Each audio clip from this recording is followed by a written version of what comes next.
Train चलने को ही थी कि अचानक कोई जाना पहचाना सा चेहरा ऐसी बोगी में आ गया।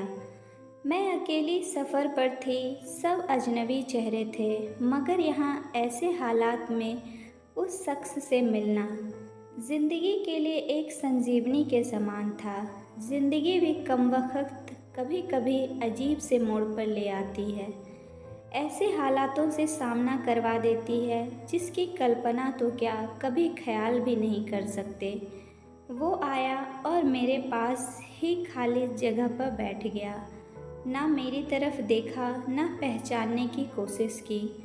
कुछ इंच की दूरी बनाकर चुपचाप पास आकर बैठ गया। बाहर सावन की रिमझिम लगी थी, इस कारण वो कुछ भीग गया था। मैंने कनखियों से नज़र बचाकर उसे देखा। उम्र के इस मोड़ पर भी कमबख्त वैसा का वैसा ही था। हाँ, कुछ भारी हो गया था, मगर इतना ज़्यादा भी नहीं। फिर उसने जेब से चश्मा निकाला और मोबाइल में लग गया। चश्मा देखकर मुझे कुछ आश्चर्य हुआ। उम्र का यही एक निशान उस पर नज़र आ रहा था कि आंखों पर चश्मा चढ़ गया था। चेहरे पर और सर पे मैंने सफ़ेद बाल खोजने की कोशिश की, मगर मुझे नहीं दिखे। मैंने जल्दी से सर पर साड़ी का पल्लू डाल लिया। बालों को डाई किए काफ़ी दिन हो गए थे मुझे। ज़्यादा तो नहीं थे सफ़ेद बाल मेरे सर पे, मगर इतने ज़रूर थे कि गौर से देखो तो नज़र आ जाए। मैं उठकर वॉशरूम गई, हैंडबैग से फेस वॉश निकाला और चेहरे को ढंग से धोया। फिर शीशे में चेहरे को गौर से देखा। पसंद तो नहीं आया, मगर अजीब सा मुंह बनाकर मैंने शीशा वापस बैग में डाला और वापस अपनी जगह पर आ गई। मगर वो साहब तो खिड़की की तरफ से मेरा बैग सरकाकर खुद खिड़की के पास बैठ गए थे। मुझे पूरी तरह देखा भी नहीं, बस बिना देखे ही कहा, सॉरी। भाग कर चढ़ा तो पसीना आ गया था। थोड़ा सूख जाए फिर अपनी जगह बैठ जाऊंगा। फिर वह अपने मोबाइल में लग गया। मेरी इच्छा जानने की कोशिश भी नहीं की। उसकी यही बात हमेशा मुझे बुरी लगती थी। फिर भी ना जाने उसमें ऐसा क्या था कि आज तक मैंने उसे नहीं भुलाया। एक वो था कि 10 सालों में ही भूल गया। मैंने सोचा शायद अभी तक गौर नहीं किया, पहचान लेगा। थोड़ी मोटी हो गई हूँ, शायद इसलिए नहीं पहचाना। मैं उदास हो गई। जिस शख्स को जीवन में कभी भुला ही नहीं पाई, उसको मेरा चेहरा भी याद नहीं। माना कि ये औरतों और लड़कियों को ताड़ने की इसकी आदत नहीं, मगर पहचाने भी नहीं। शादीशुदा है, मैं भी शादीशुदा हूँ। जानती थी इसके साथ रहना मुश्किल है, मगर इसका मतलब यह तो नहीं कि अपने ख्यालों को, अपने सपनों को जीना छोड़ दूँ। एक तमन्ना थी कि कुछ पल खुल के उसके साथ गुजारूँ। माहौल दोस्ताना ही हो, मगर हो तो सही। आज वही शख्स पास बैठा था जिसे स्कूल टाइम से मैंने दिल में बसा रखा था। सोशल मीडिया पर उसके सारे अकाउंट चोरी छिपे देखा करती थी। उसकी हर कविता, हर शायरी में खुद को खोजा करती थी। वह तो आज पहचान ही नहीं रहा। माना कि हम लोगों में कभी प्यार की पींगे नहीं चली, ना कभी इजहार हुआ।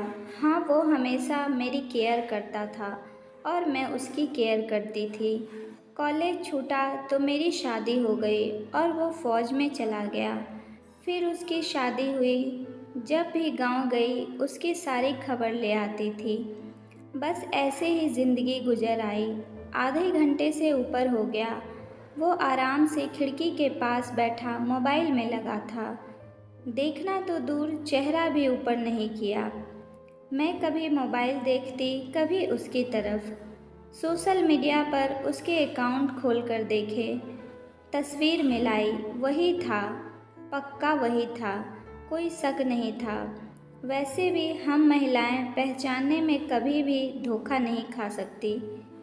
20 साल बाद भी सिर्फ आँखों से पहचान लिया। फिर और कुछ वक्त गुजरा, माहौल वैसा का वैसा था। मैं बस पहलू बदलती रही। फिर अचानक टीटी आ गया। सबसे टिकट पूछ रहा था। मैंने अपना टिकट दिखा दिया। उससे पूछा तो उसने कहा नहीं है। टीटी बोला फ़ाइन लगेगा। वह बोला लगा दो। टीटी कहा कहाँ का टिकट बनाऊँ? उसने जल्दी से जवाब नहीं दिया। मेरी तरफ देखने लगा। मैं कुछ समझी नहीं। उसने मेरे हाथ में थमी टिकट को गौर से देखा। फिर टीटी से बोला कानपुर। टीटी ने कानपुर की टिकट बना कर दी और पैसे लेकर चला गया। वह फिर से मोबाइल में तल्लीन हो गया। आखिर मुझसे रहा नहीं गया। मैंने पूछ ही लिया कानपुर में कहाँ रहते हो? वह मोबाइल में नज़रें गड़ाए हुए बोला कहीं नहीं। वह चुप हो गया तो मैं फिर बोली किसी काम से जा रहे हो? वह बोला हाँ। अब मैं चुप हो गई। वह अजनबी की तरह बात कर रहा था और अजनबी से कैसे पूछ लूँ किस काम से जा रहे हो। कुछ देर चुप रहने के बाद फिर मैंने पूछ ही लिया वहाँ शायद आप नौकरी करते हो? उसने कहा नहीं। मैंने फिर हिम्मत करके पूछा तो किसी से मिलने जा रहे हो? वही संक्षिप्त उत्तर नहीं। आखिरी जवाब सुनकर मेरी हिम्मत नहीं हुई कि और भी कुछ पूछूं। अजीब आदमी था। बिना काम सफ़र कर रहा था। मैं मुंह फेर कर अपने मोबाइल में लग गई। कुछ देर बाद खुद ही बोला ये भी पूछ लो क्यों जा रहा हूँ कानपुर? मेरे मुंह से जल्दी से निकला बताओ क्यों जा रहे हो? फिर अपने ही उतावलेपन पर मुझे शर्म सी आ गई। उसने थोड़ा सा मुस्कुराते हुए कहा एक पुरानी दोस्त मिल गई है जो आज अकेले सफ़र पर जा रही थी। फौजी आदमी हूँ। सुरक्षा करना मेरा कर्तव्य है। अकेले कैसे जाने देता, इसलिए उसे कानपुर तक छोड़ने जा रहा हूँ। इतना सुनकर मेरा दिल जोर से धड़का। नॉर्मल नहीं रह सकी मैं, मगर मन के भावों को दबाने का असफल प्रयत्न करते हुए मैंने हिम्मत करके फिर पूछा कहाँ है वो दोस्त? कमबख्त फिर मुस्कुराता हुआ बोला यही मेरे पास बैठी है। इतना सुनकर मेरे सब कुछ समझ में आ गया कि क्यों उसने टिकट नहीं लिया, क्योंकि उसे तो पता ही नहीं था कि मैं कहाँ जा रही हूँ। सिर्फ और सिर्फ मेरे लिए वह दिल्ली से कानपुर का सफ़र कर रहा था। जानकर इतनी खुशी मिली कि आंखों में आंसू आ गए। दिल के भीतर एक गोला सा बना और फट गया। परिणाम में आंखें तो भीगनी ही थी। बोला रो क्यों रही हो? मैं बस इतना ही कह पाई तुम मर्द हो नहीं समझ सकते। वह बोला क्योंकि थोड़ा बहुत लिख लेता हूँ इसलिए एक कवि और लेखक भी हूँ। वह समझ सकता हूँ। मैंने खुद को संभालते हुए कहा शुक्रिया मुझे पहचानने के लिए और मेरे लिए इतना टाइम निकालने के लिए। वह बोला प्लेटफॉर्म पर अकेली घूम रही थी, कोई साथ नहीं दिखा तो आना पड़ा। कल ही रक्षाबंधन था इसलिए बहुत भीड़ है। तुमको यूं अकेले सफ़र नहीं करना चाहिए। क्या करती, उनको छुट्टी नहीं मिल रही थी और भाई यहाँ दिल्ली में आकर बस गए। राखी बांधने तो आना ही था। मैंने मजबूरी बताई। ऐसे भाइयों को राखी बांधने आई हो जिसको ये भी फिक्र नहीं कि बहन इतना लंबा सफ़र अकेले कैसे करेगी। भाई शादी के बाद भाई रहे ही नहीं, भाइयों के हो गए, मम्मी पापा रहे नहीं। कहकर मैं उदास हो गई। वह फिर बोला तो पति को तो समझना चाहिए, उनकी बहुत बिजी लाइफ है, मैं ज़्यादा डिस्टर्ब नहीं करती और आजकल इतना खतरा नहीं रहा, कर लेती हूँ मैं अकेले सफ़र। तुम अपनी सुनाओ कैसे हो? अच्छा हूँ, कट रही है ज़िंदगी। मेरी याद आती थी क्या?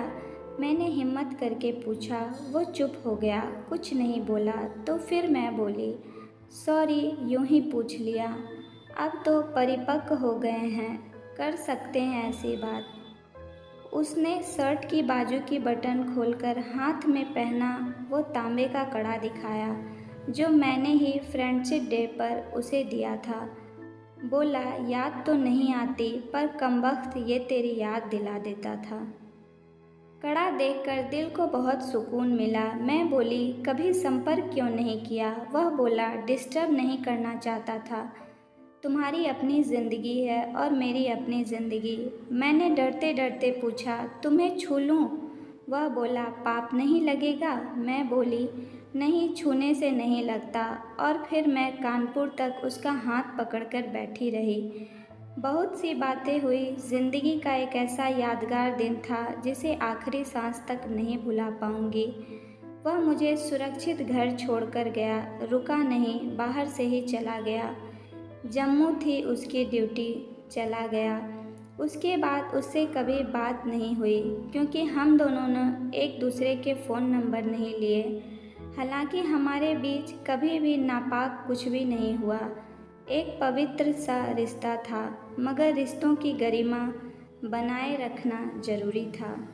फिर ठीक 1 महीने बाद मैंने अखबार में पढ़ा कि वो देश के लिए शहीद हो गया। क्या गुजरी होगी मुझ पर वर्णन नहीं कर सकती, उसके परिवार पर क्या गुजरी होगी पता नहीं। लोक लाज के डर से मैं उसके अंतिम दर्शन भी नहीं कर सकी। आज उससे मिले 1 साल हो गया है। आज भी रक्षाबंधन का दूसरा दिन है। आज भी सफ़र कर रही हूँ, दिल्ली से कानपुर जा रही हूँ। जानबूझकर जनरल डिब्बे का टिकट लिया है मैंने।